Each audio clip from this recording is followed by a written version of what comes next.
Welcome back to Backward Point Podcast. My name is Nadra Sayed, and with me, as always, is my brother and my co-host, Bashar Sayed. Bashar. Today is a very, very special episode. It is a landmark milestone episode for us, and it had to be the episode where we discuss India's semi-final journey. So, I mean, kind of like a big ha from the universe to us, because we primarily did start as a Pakistani cricket podcast, and we love talking about Pakistani cricket. And as we stand today, as the 50th episode commences, India has made their way to the semifinals. What do you think about that? Firstly, congratulations on the 50th episode. If this was a cricket match full of batting, 50 partnership up. Totally. And I wanted to mention we think of this podcast as a test match, not a T20. And we want to go down as the Brian Lara's of podcasts. So I'm talking about big innings that we're going to build up for.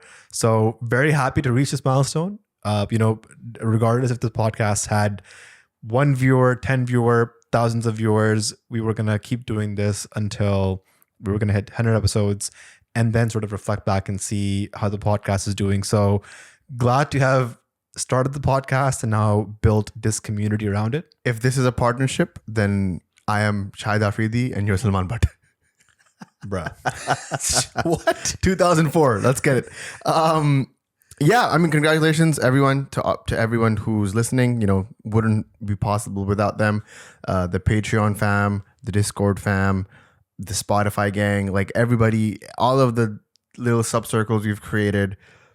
It's all because of them that we were able to hit 50. Now, people think that we just started this year, which is also funny because we've been podding for the past 4 years. So this is 50 of the Backward Point edition, but you know, there's like at least 100 more somewhere else under different names, and we won't get to that today. But what we will get to today is India's performance. Before that, again, if you guys want to join the Patreon family, you can click on the description below.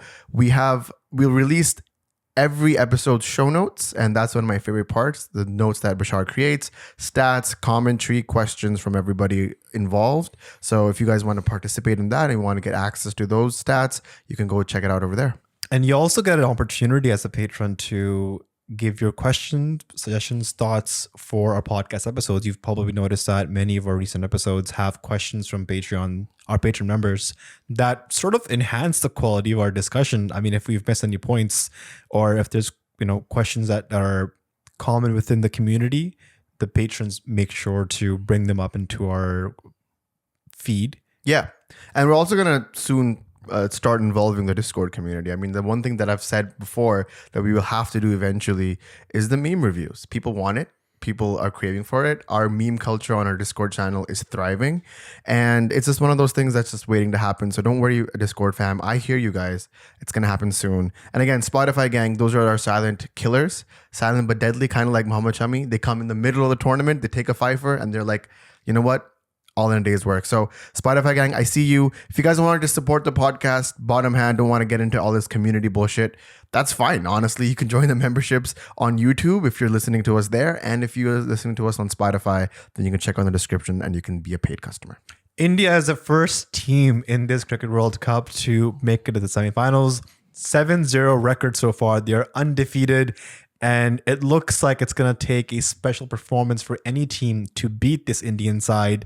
This is their 4th straight time going into the semifinals of an ODI World Cup, starting from the 2011 run where they won the tournament and then semifinalists in 2015 and 2019 tournaments. So happy that our neighbors have made it. We are still struggling somehow.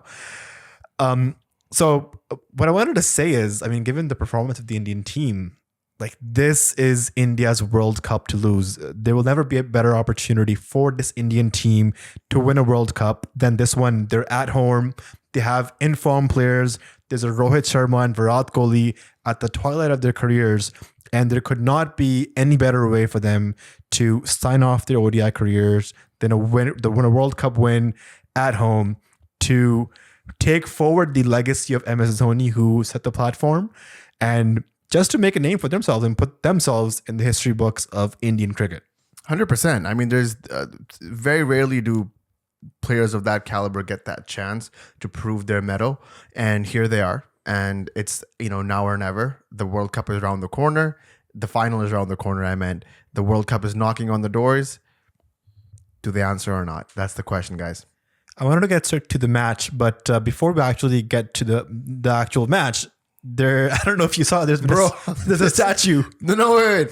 This is why I feel like the Patreon is such an important thing, because when you go through the notes, there's little nuggets that Bashar leaves in the notes that are so hilarious. Bashar, you've written, firstly, the intro, and then it says India versus Sri Lanka mismatch. Not a match, it's a mismatch. What is all that about? Basically, the Sri Lankan team blown away, man. Like, this is basically a repeat of the Asia Cup final where they were blown away for 50. I think they managed to score 55 this match. Yes, 55. Ridiculous. I'm not sure if the Sri Lankan team is terrible or the Indian bowling has now become unplayable. I don't know what it is. I'm trying to decipher that. But just before we get to the match, I wanted to briefly talk about there's a Sachin Tendulkar statue that was unveiled today. You mean Stephen Smith's statue? Stephen Smith, bro, what's going on?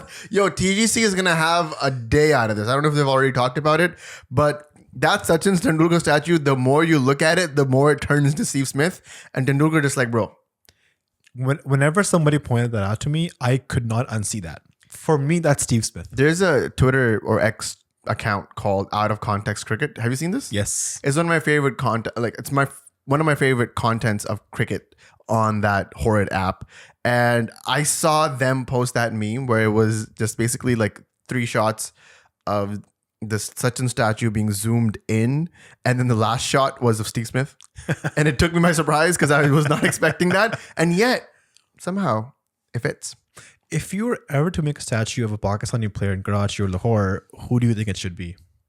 Oh, that's a really good one. I think Karachi, there should be Shahid Afridi doing his signature pose. Yes. That would be fitting. Shahid Afridi in the National Stadium. Yes, 100%.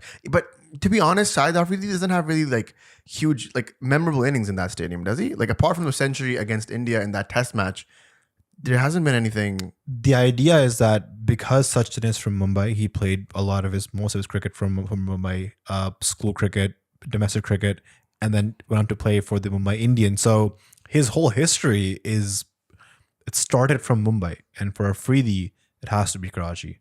Now, we're not comparing Sachin with Afridi, but we're just saying that if you were ever to make a memorabilia statue, I think in Karachi, it should be Afridi.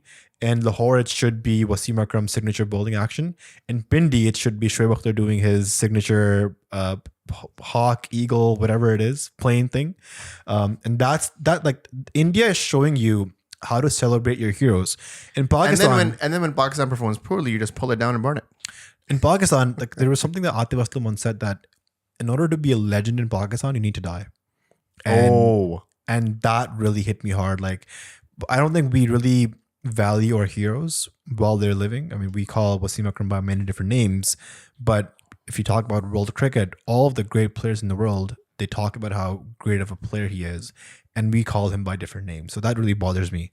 Point is, guys, value your heroes, because as you can see, there's not many coming on the way except for a few.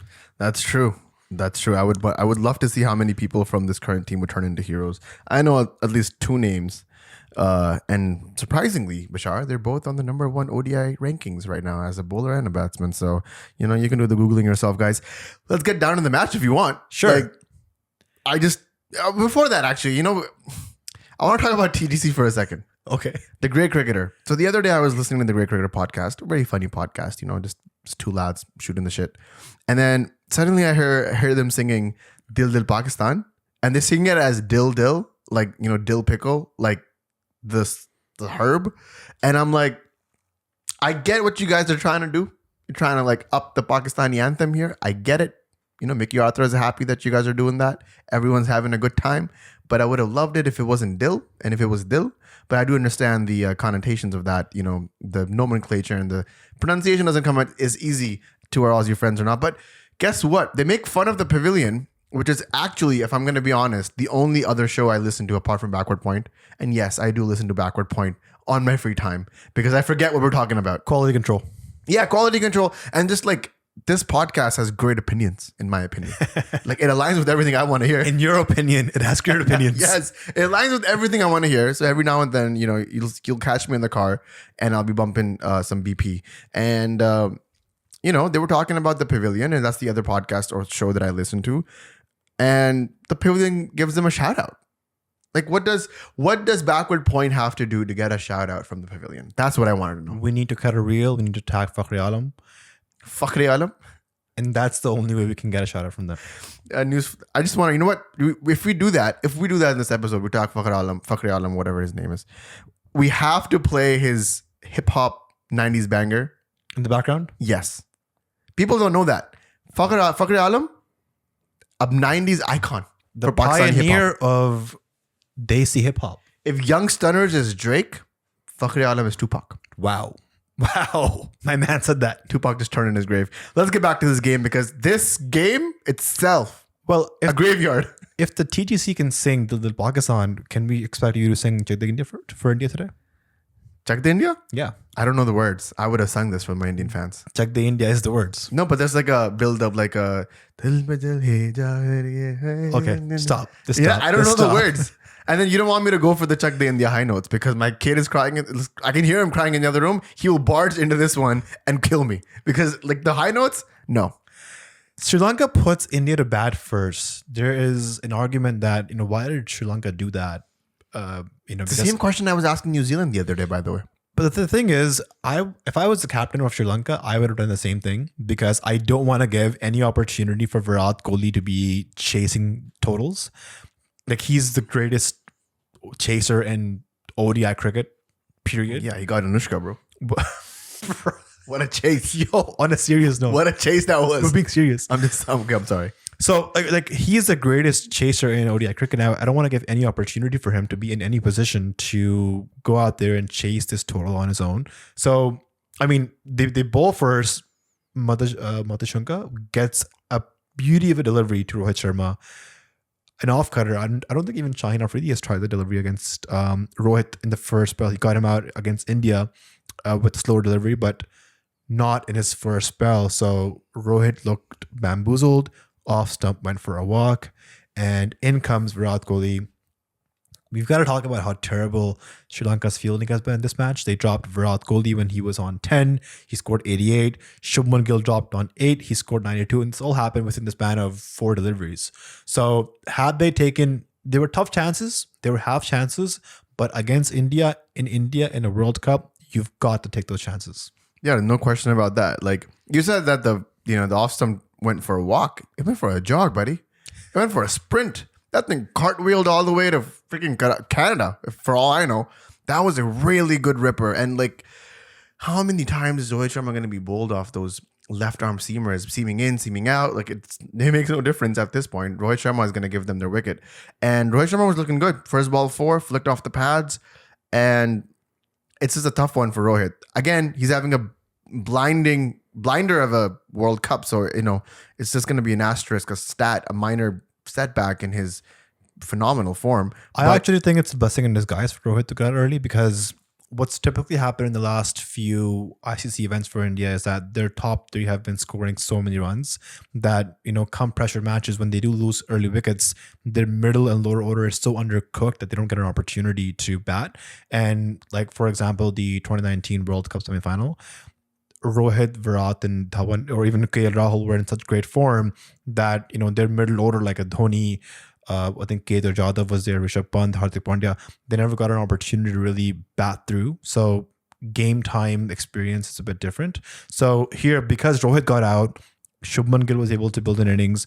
Virat Kohli was able to support him. But the most impactful innings for me in this match was Shreyas Iyer. 6 sixes, 3 fours for his 82 off 56 balls, strike rate of 146. And some of the sixes he was hitting, they were home runs. I think one of the sixes he hit was like 105 meters, which was enormous. It was massive. So for even Shreyas Iyer to now be back in the runs is great signs for India going into, some critical matches in the semis and potentially finals. Who's not in the runs for India is my question. Sky has been a bit off runs. Like he's doing okay. Like the place he bats is very tricky because number 6, you're typically out there looking to up the ante, smash in the last 10, 15 overs. So he's struggling a bit. And there's a question here actually from our Patreon fam. And I'm just going to pull that up. They were asking about, it's from Shehryar. He says, what should India do when Hardik Pandya becomes fully fit? And that's actually it's a crazy question because this is an Indian team who is right now without Hardik Pandya. Hardik Pandya walks into the playing 11 of any and every single team out there. So how does India incorporate Hardik Pandya when he does eventually become fit? I think Sky goes out, Hardik goes back at number 6, and that just adds an extra element of balance in the Indian team. It just gets more balanced if there is such a thing. Like they're already so acutely dancing on this trampoline or they're dancing on this tight rope that with a Pandya back on the field, that's just like, what do you do from there? Like it doesn't get more sublime than that. Like Pandya back in the team, and the Indian team is ready for everything. Like they have 4 seamers, they have 2 quality spinners in Jadeja and Kuldeep.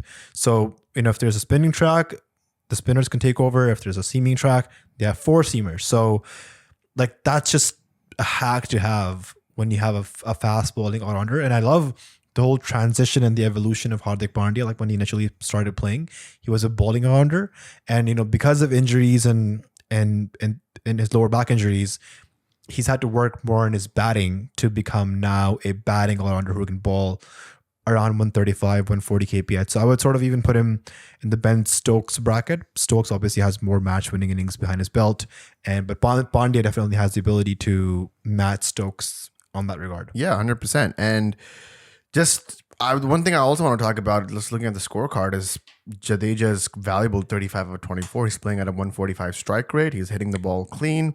He's, what's weird about that 35 of 24 though, Bashar? 1-6 and 1-4 only.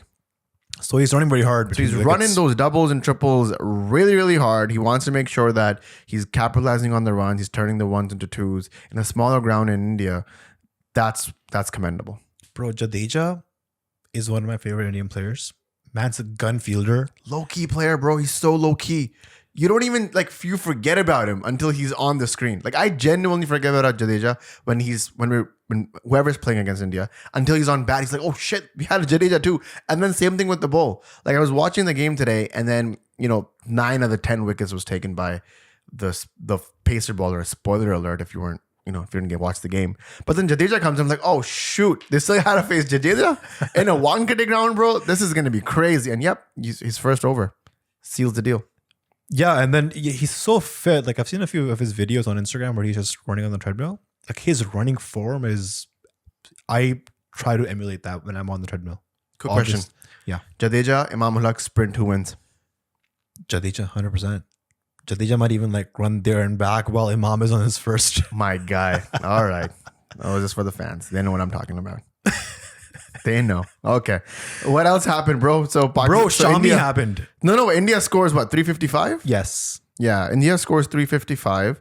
And at one point did Sri Lankan fans lose hope? They were like, sorry, my bad. 357 for 8 is what India scored. But at what point do Sri Lankan fans look back and be like, we still got this. We can chase this down. I think there was a time when Theekshana and Rajita had a partnership. I think that's the only time they had any chance, because they had a 2010 partnership that was the highest partnership of this whole match. And some of the shots that Theekshana hit, I'm not going to lie. Let's talk about the bowling. Because there's nothing to talk about the batting. Sri Lanka, bro. It kind of pains me because Sri Lanka was one of my favorite teams to support after Pakistan.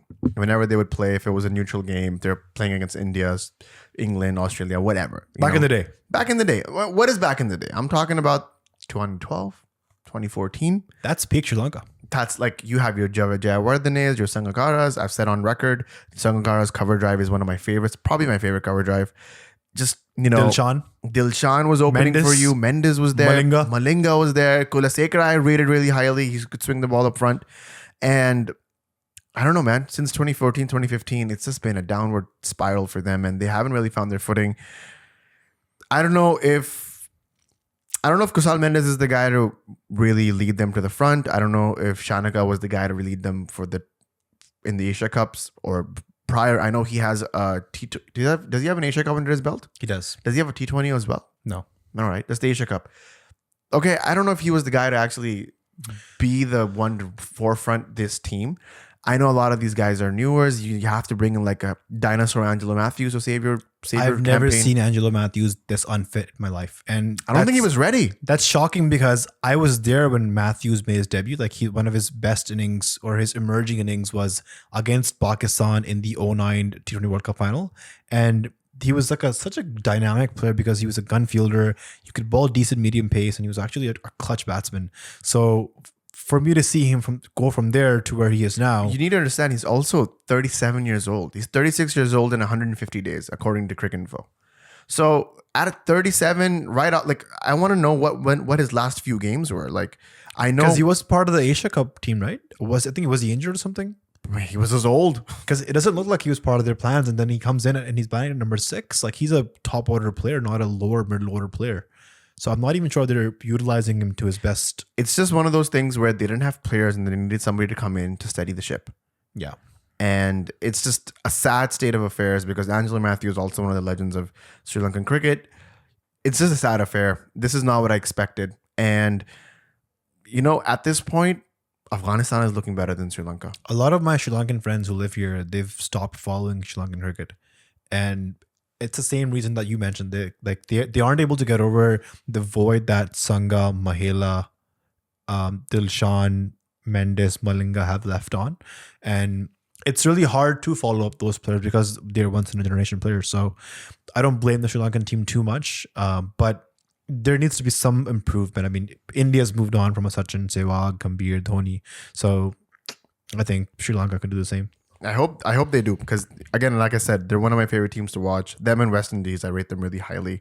I know West Indies not even in the tournament this year, which is a whole other thing. But Sri Lanka, I don't want to see them in the same fate because right now with the way they're playing, I just want to look at the table for a second. Are they in the bottom? No, they're officially eliminated. There's no way for them to qualify. I know that, but like the top 7 of this will go into playing the Champions Trophy, right? So at this point, of the way that Afghanistan is playing, and they have a game tomorrow with Netherlands, if they secure that win, I mean, technically they'll be above Pakistan, but even worse than that, they'll make it through to the Champions Trophy and Sri Lanka will be out. I mean, as of right now, even England is having a tough time to qualify if they don't go on to win. I mean, we've discussed this before. We need to do that England episode. We need to talk about what's wrong with England because holy shit.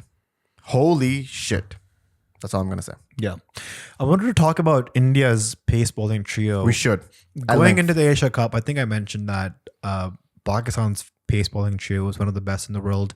When Naseem was fit, when Shaheen was bowling at his best, when Haris Rauf was bowling in the good areas. But now I think I've sort of changed my opinion post Naseem's injury. Bumrah, Siraj, Shami.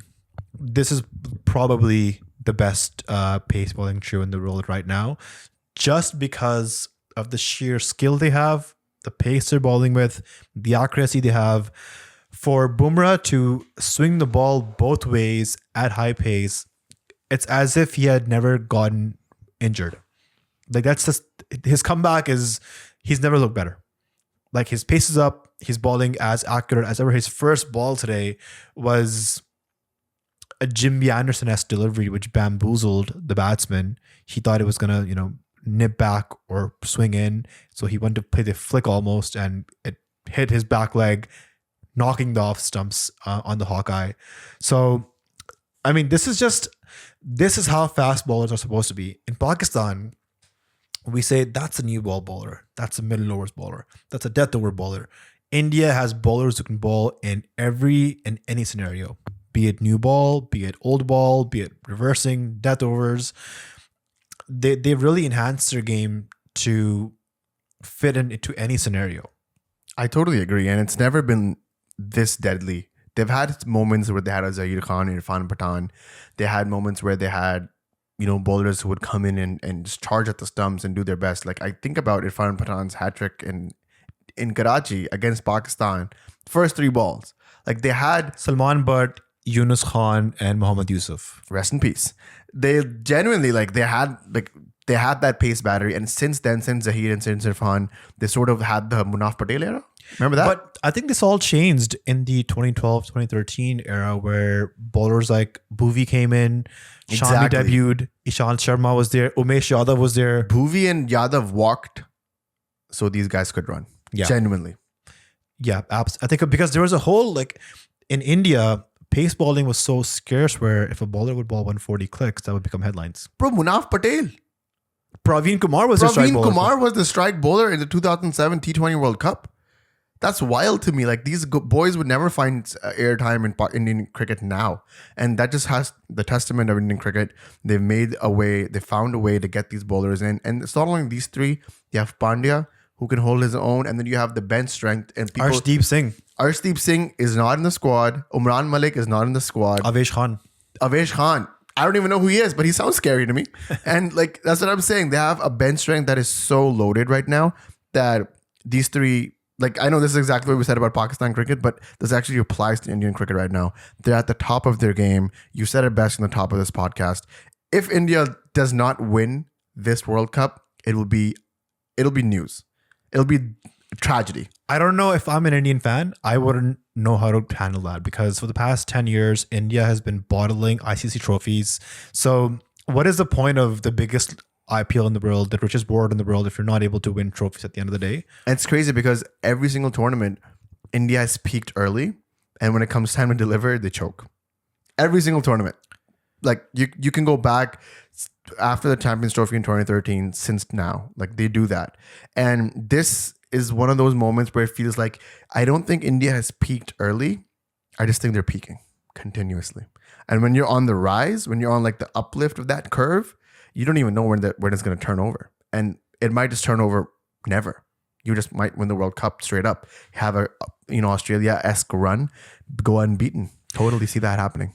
Question from Kavish from Patreon. He says, what is Bumrah eating that his ball is moving around corners with accuracy and speed at the moment? More protein, according to Mahmoud Haq. Kavish, skill, bro. You come on the international stage with some talent, but hard work, persistence, resilience, and skill is eventually what gets you or makes you stay at the top. And with Bumrah and all the Indian bowlers, for them to land the ball in a specific area with swing, with seam movement, with accuracy, it just takes hours and hours of repetition. And like it's really good as a bowler myself to see the Indian bowlers maintain their pace, especially Shami, because he's been on the scene for around 10 years now. Like I've never seen Shami's pace drop. If anything, he's maintained his pace to the 140 clicks mark. And on the other hand, a Pakistani bowler comes in his first few years bowls 145, and then just gradually his pace keeps dropping year by year until we see a Junaid Khan dropped, Rahman Rees disappear, Mohammad Irfan gone from the scene. Hassan Ali is bowling 129s. Yeah, Shocker. so it's just, I think it's also credits to the BCCI and the management of how well they look after their players. You've never seen bowlers like Bumrah, come back from injury and be at their peak. You hardly ever see that. I only wish that the BCCI looked after Pakistani players like that in the Asia Cup, but oh well. I wanted to ask you a question. Favorite Shami wicket? Favorite Shami wicket He took was 5 today. I think for me it was the one that he bowled to Matthews. Genuine delivery. I love when the Jaffa. stumps get rattled. Jaffa. It was my favorite one. Yeah. Like even his first over was like, again, very Shaheen Afridi-esque where it was a moment. You have to be there. You have to watch it. Again, what is this? Second or third time getting on a hat trick, like 2 for 2. It's insane. Shami's operating on a different level, and to think that this guy just came in the middle of the tournament. He was not playing from the start. He was not in the plans for the 11. He comes in and in the few games, it takes like 16 wickets or 15 wickets. It's insane. He's the highest wicket taker for India in World Cups, went past Zahir Khan, and Zahir Khan is a legend, and Mohammad Shami is on his way to become one. I was always had with the opinion that India should have played Shami instead of Thakur in the first few matches, but I think Rohit Sharma wanted to extend the Indian batting depth. But yeah, like you mentioned, Shami just went past Zahir Khan. Zahir Khan, I think, has 44 wickets in 23 innings, where Shami has 45 wickets in 14 innings. Ridiculous stats. Also, just overall, he is now the 8th highest wicket taker in World Cup history. And the more shocking stat is that he has the lowest average and lowest strike rate amongst at least the top 20 bowlers. That's what, taking so many wickets in 14 games will do to you. Shazzy asks, is this the Indian team better and more rounded than the 2011 Indian team? That's a difficult question. I want to say yes, just because of how good the pace attack is, how complete the whole team is looking like from a covering all the bases point of view. Rohit's captaincy, just how aggressive they are in the beginning. Virat Kohli, who is in the prime of his prime. I think he's past his prime. Like his prime and peak was 2016, 17, 18, 19. He's past that. He's just plateaued at this point. Yeah. He's just riding that wave all through to the end, whenever that's going to be. Like his graph has peaked and he's just maintaining the peak there, which is incredible. Amar Imnani from Patreon also asks, who would India want to face in the semis, Pakistan or New Zealand? Especially considering that with Pakistan, you have a lot more pressure and India has choked in semifinals before. That's a tough question. Nani wants to stir some shit up. Let's do it. I just think Pakistan and India, if Pakistan somehow makes the semis, if you just compare the teams side by side, the Indian team on the day, like Bob Rosen says, will beat Pakistan, but just that extra pressure factor. And with the Pakistan team, the unpredictability, you never really know what they can do on the day. Pakistan's also kind of peaking. But not going to lie, I think from a World Cup, to make this World Cup grand, it would be iconic for Pakistan and India to meet in semifinals. Again, it'll be in Kolkata. So it'll be... Pakistan might actually have some support there. It'll be a sight to see if that happens. But I don't know. It's just the Indian team right now, and these guys for the past few years, I feel like they don't take a pressure of a Pakistan match. So they'll be at the top of the game. I was just talking about this. The last time we saw the Indian team take pressure against the Pakistani team was that first Asia Cup game, bro. Where you had... And it was just the first 10 overs, to be honest. You had Shaheen firing in. You had Naseem firing in. You had Haris taking wickets. Those, not even the 10, the 15 overs, the first 15 overs were just like, whoa, what is happening to this Indian team? Virat Kohli was looking average. Shubman Gill, 31 ball, 10 run. Like, it was just an insane scenario. And I want to live that again, if I'm being honest, as a Pakistani fan. Take me back. But if it comes to it, if India and Pakistan face in the semifinal, I'm going to be honest, India's going to crush Pakistan. Just to follow up on Amar's question, Ali Khan also asked that if an India versus Pakistan semifinal does happen, can our mental health take it? Well, let's do the math. Let's find out. Let's talk about it. Pakistan's qualification scenario, right? How does it work? What it's gonna look like? Pakistan, at the time of recording this message or this podcast, has 2 more games. They have a game against New Zealand and they have a game against England. New Zealand also has 2 more games against Pakistan and against Sri Lanka. It's simple math. If Pakistan beat all of their opponents and New Zealand loses all of their games, Pakistan go through on points. Best case scenario, don't give me the NRR bullshit. Pakistan are through. But let's talk about it more realistic, because we know we love being Delulu on this podcast, but we're going to be realistic as well. Pakistan might beat New Zealand, might beat England. That has to happen. Otherwise, this whole thing just crumbles. New Zealand, in this scenario, will have to lose against Pakistan. But if they beat Sri Lanka, then we go into NRR territory. That's where Pakistan sort of falters. Pakistan really needs to win big in the next 2 games. We're talking 80 runs against New Zealand and the next game, at least to match or get over that NRR. And then against England, they have to also win big, which in the current climate is not the worst possible outcome. I would even say Sri Lanka beating New Zealand is not out of the picture, because I wanted to talk about that. After this performance, do you think that Sri Lanka has anything to take against New Zealand? Listen, New Zealand is injury struck. They're without a Williamson. They're without a Matt Henry, without a Lockie Ferguson, without a Mark Chapman. They have to literally fly over Kyle Jamieson to play the next match, probably against Pakistan. So there was never a better time for Pakistan to play New Zealand or for Sri Lanka to play New Zealand. Don't critique me for saying that this might be New Zealand's B team, and Pakistan loves playing against B and C teams. 4-1, bro. In at-home conditions, 4-1. Don't forget that. So, I'm just saying it's possible. You're saying Pakistan is peaking at the right time? I'm saying some of the guys are getting back into form at the right time. Like Farhad Zaman being in the runs was great news. Wasim Jr. reversing the ball in the death. Shaheen Afridi getting wickets. All great signs. I would say the team is peaking once you have Babar Azam really at his best. And Babar loves scoring against New Zealand at World Cups. We've seen that in the last one. Magnificent 100. We don't fail to mention that we were there at the ground at Edgbaston when that happened. We saw that. Beautiful scenes. Man, how I would wish just a Babar century at the right time, shutting down his naysayers. Who, by the way, Zakir Ashraf is one of them. So, do with that information what you will. But he goes ahead and makes Pakistan a World Cup semifinal contender. What a twist that would be. You can go back and just skim through the past 6 episodes that this podcast has done, and you can check the thumbnails and just be like, oh my God, what a disastrous tournament they're having. And from there, you just switch over to a semifinal run against India. It would be beautiful. It would be magnificent. Never say never. Question from Patreon, Umair. He says, if by some miracle Pakistan qualifies for semis and goes all the way to win the World Cup, should Babar Azam still step down from captaincy? I mean, seeing how much disrespect he got from the board, journalists, and ex-cricketers. What a question, Umair. You know what? I sometimes find myself daydreaming about this, so I am really equipped to answer this. If Pakistan somehow get through the Herculean task of beating, first qualifying, and then the double Herculean task or Zeus-esque task of beating India and then getting whoever is in this finals and crushing them, should Babar Azam resign? Now, this is just a personal opinion. I love legacy. I love dignity. I think there would be no other boss move.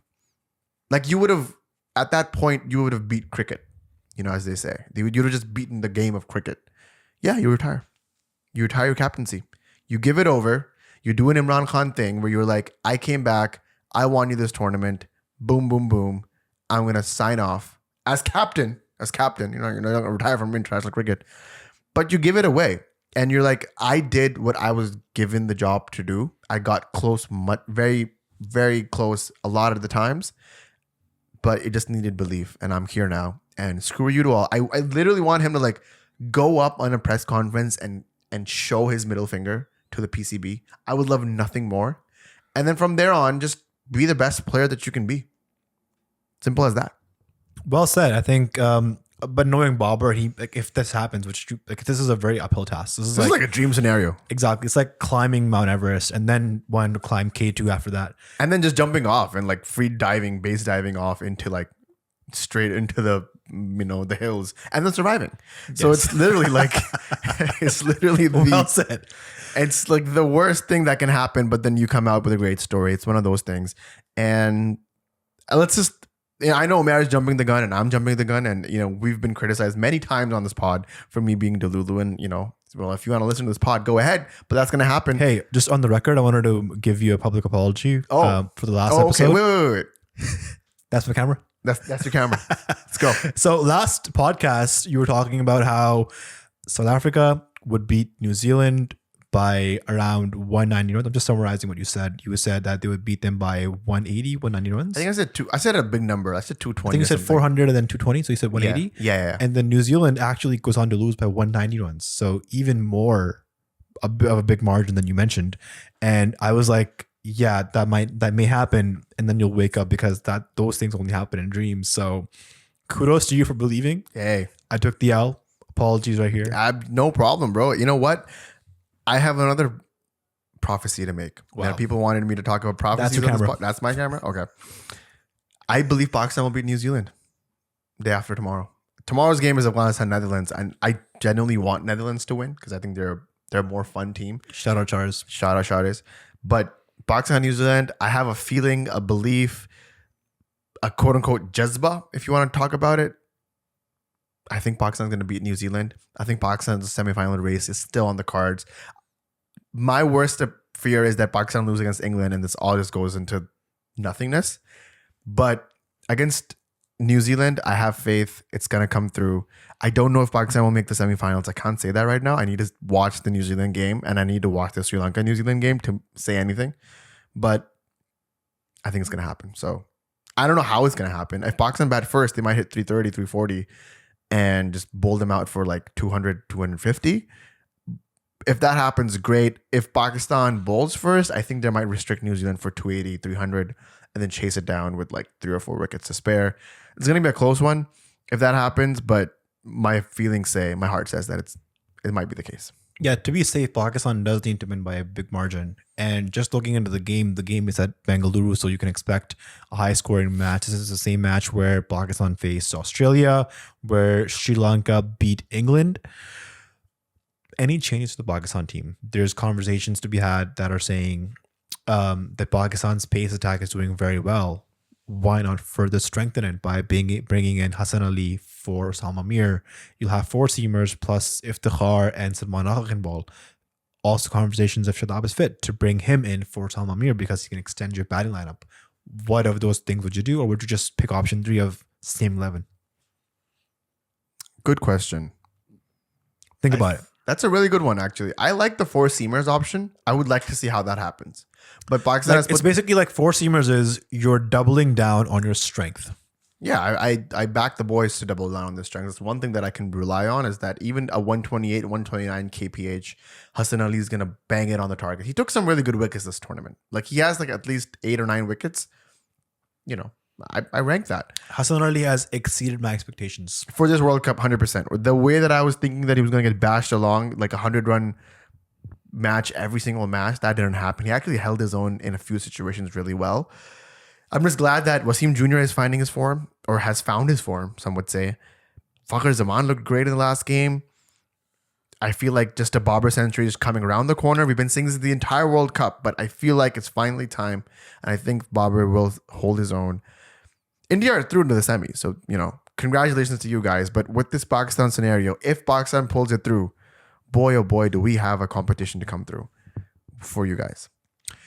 I think that's a great way to end the podcast. We hope you enjoyed this episode. Emoji of the day.